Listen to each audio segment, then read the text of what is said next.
आप देख रहे हैं केज न्यूज 24 चैनल, हर खबर के साथ। सभी बस मार्शलों को मैंने कल बधाई दी थी कि हमारा संघर्ष रंग लाया, लेकिन आज मैं आपको कुछ और नई बातें बताना चाहता हूं जो जिससे आपको पता लगेगा किस प्रकार आम आदमी पार्टी की सरकार आपके साथ धोखा कर रही है। जब हम 5 अक्टूबर को मुख्यमंत्री से मिले थे तो हमने कहा था कि इनको पक्का करने का प्रोसेस शुरू करिए और उसके लिए हमने कुछ सजेशन दिए थे। 5 अक्टूबर को ही उपराज्यपाल के कक्ष में एक मीटिंग हुई थी जिसमें लीडर ऑफ अपोजिशन के रूप में मैं वहां था, चीफ मिनिस्टर थी और उपराज्यपाल महोदय थे। और तब वहां ये तय हुआ कि इनको पक्का करने के लिए एक कमेटी दिल्ली सरकार को बनानी है और वो कमेटी पूरा रोड मैप बनाएगी, उसमें बजट एलोकेशन होगा, उसमें रिक्रूटमेंट रूल्स बनेंगे, उसमें SC/ST रिजर्वेशन का पूरा सोचा जाएगा और इसके लिए 3 उच्च अधिकारियों की कमेटी, जिसमें एक ट्रांसपोर्ट से अधिकारी, एक एडमिनिस्ट्रेटिव रिफॉर्म से और एक जो है वो फाइनेंस से, ये कमेटी दिल्ली की सरकार को बनानी थी। आतिशी जी ने नहीं बनाई। 10 अक्टूबर को मैंने उनको पत्र लिखा, हमने कहा कि अभी तक आपने इन मार्शल्स को पक्का करने के लिए कोई प्रोसेस शुरू क्यों नहीं किया। उस दिन उपराज्यपाल महोदय के साथ बैठकर बात हुई थी, आपको कमेटी बनानी थी, आपने अभी तक कमेटी क्यों नहीं बनाई है, आप कमेटी बनाइए। कोई जवाब नहीं आया, कमेटी नहीं बनाई गई। 24 अक्टूबर को कल उपराज्यपाल महोदय ने पत्र लिखकर कहा कि आपसे जब 5 अक्टूबर को तय हो गया था कि आप प्रोसेस शुरू कर देंगे, आपने अभी तक प्रोसेस शुरू नहीं किया।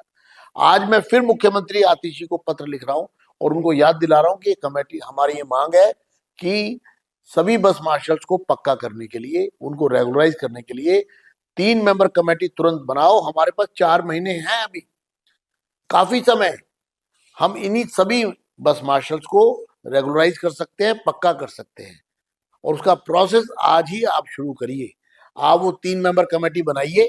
साथियों, ये लगातार आपके साथ झूठ बोल रहे हैं, मक्कारी कर रही है आम आदमी पार्टी। इन्होंने उस दिन एक कैबिनेट नोट पकड़ा दिया और कहा कि कैबिनेट से पास हो गया, वो फर्जी था, झूठा था, नकली था। जब अपनी सैलरी बढ़ाई थी तब जो कैबिनेट नोट था वो असली था और जब आपकी नौकरी पक्की करने की बात थी तो एक फर्जी कैबिनेट नोट पकड़ा दिया हमारे हाथ में और कहा कि हमने तो पास कर दिया। मैं फिर दिल्ली की सरकार को चेतावनी देना चाहता हूं, बस मार्शलों की भावनाओं से खिलवाड़ मत करिए। 4 महीने के लिए उपराज्यपाल महोदय का मैं आभार प्रकट करता हूं कि उनको डिजास्टर मैनेजमेंट में सिविल डिफेंस वॉलंटियर के रूप में मौका मिल गया है, लेकिन अब ये बस मार्शल्स वॉलंटियर्स नहीं रहेंगे अगर आपने ये प्रोसेस शुरू कर दिया और ये प्रॉपर दिल्ली सरकार के एम्प्लॉय बन जाए। लेकिन आप नहीं चाह रहे शायद कि इनको पक्का किया जाए, लेकिन हम आपको चेतावनी देते हैं कि आपने अगर ये प्रोसेस तुरंत शुरू नहीं किया तो भारतीय जनता पार्टी का एक एक सिपाही इस सरकार को मजबूर करेगा कि वो प्रोसेस को शुरू करें। हम कर लेंगे आपका। हमने ये कहा कि आप पक्का रेजुलेशन का एक ऑर्डर दो दिल्ली सरकार को कि इसको पक्का कर दो।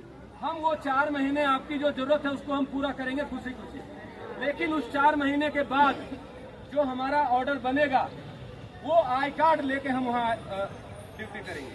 हमारे पास कोई आई कार्ड होता है क्या? नहीं। आप हमें ऑर्डर करिए, दिल्ली सरकार उसके ऊपर पूरा काम करके दे और हम आपका काम रुकने नहीं देंगे। आपका काम पूरे ईमानदारी से हम करेंगे। 4 महीना एक दिन छुट्टी नहीं करेंगे, जी जान लगा के काम करेंगे, पूरी मेहनत और ईमानदारी से काम करेंगे जैसे हमने पहले भी किया है। लेकिन जो पक्का रोजगार का वादा किए दोनों सरकार ने, सचिवालय के अंदर बैठ के LOP विजेंद्र गुप्ता जी ने 7 मांग को लेके आए, वो कागज हमारे पास है, सबके पास है, सचेवा जी के पास भी है और LG साहब के पास भी है और दिल्ली सरकार के नोटिंग में वो लिखा हुआ है, हमारे सामने लिखाया है। वो नोटिंग विजेंद्र गुप्ता जी को हमारे सामने दिया गया। अगर वो गलत होता तो वो 1 सेकंड नहीं लगाते शो करने, 1 सेकंड नहीं लगाते। क्या बात कर रहे थे? ट्विटर पे ट्वीट कर दिया, इसको दिखाया नहीं दिखाया, क्यों नहीं दिखाया?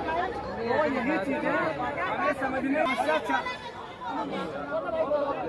हम एक बात पूछ रहे हैं आपसे कि दिन आप लोग गए थे दिल्ली सचिवालय में, लेने का एक सेकंड भाई साहब, क्यों बोला? मैं क्या बोल रहा हूँ, लेकिन आज सरकार को लिख के दो, उस सरकार के पास आप जाओ, इस सरकार के पास हम जाओ, वो लिख के बनाओ।